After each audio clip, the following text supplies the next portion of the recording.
welcome back. My name is Heather Stamper, and I am here with all the writing goodies.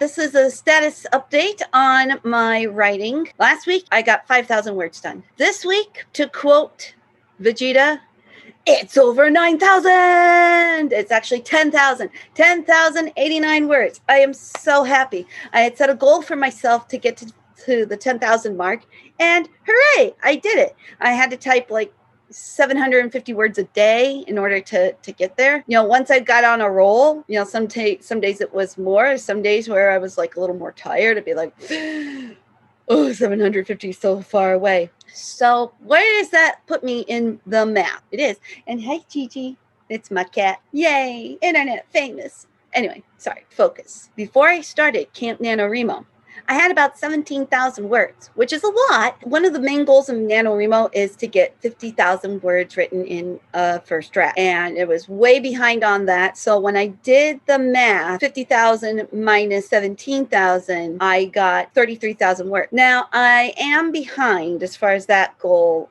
goes. My current word count is 27,779 words. But I do need to up the ante a bit because I am behind at this rate. According to their algorithm, I should be finished with the first draft of this book by the end of August. There's no shame in that. I would be very pleased to have that done. But I want to see how far I can get. How far can I push myself before the end of the month? Because after the end of July, I have to be ready to go back to school. So I want to see how close I can get to either the 50,000 word mark or to be in a spot where I can say this first draft is done. When I first started writing Nibble Nibble, I wasn't sure if it was going to be a short story or a novella or if it was going to be YA. It's looking more YA now just because there's certain adult content in there. Not so much language, but other things. So my next goal, I want to see how many days in a row this week I can do 1,000 words. That's my goal.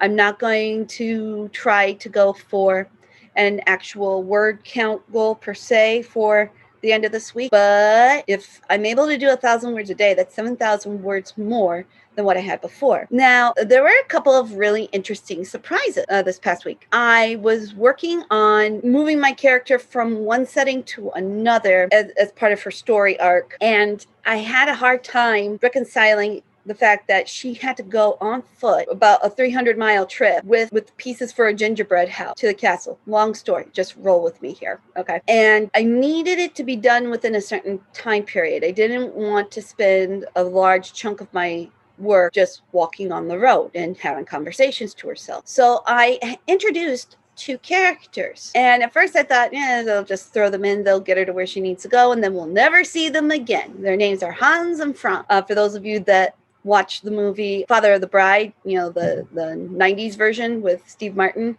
There's Hank and Frank, 2 of my favorite characters in the whole movie. So I just changed it to Hans and Franz. And so Hans and Franz are kind of like the slick shyster. They cheat at cards. They are con artists. Hilda ends up with them in their stolen turnip wagon. Again, just roll with it. Provides a bit of comic relief. As I was working that bit out, just getting her to the castle, I thought, you know what? I bet I can use these characters for a little bit more. I can use them to tie up some other loose ends that will occur later. That was a happy surprise. I was not expecting to find new characters. And sometimes that's just how it works out. Wasn't in my outline, that's for sure. But sometimes you just have to go with it. So anyway, that's my update spiel. I hope that you are pleased with the progress. And if you're not, don't worry. You will be. Yeah. Thank you, Gigi, for gracing us with your presence for this video. He may pop up in other videos. I'm surprised he hasn't shown up before. If you like these kind of videos, these vlogs type things, then put a like and subscribe and ding-a-ling the little bell. And I will see you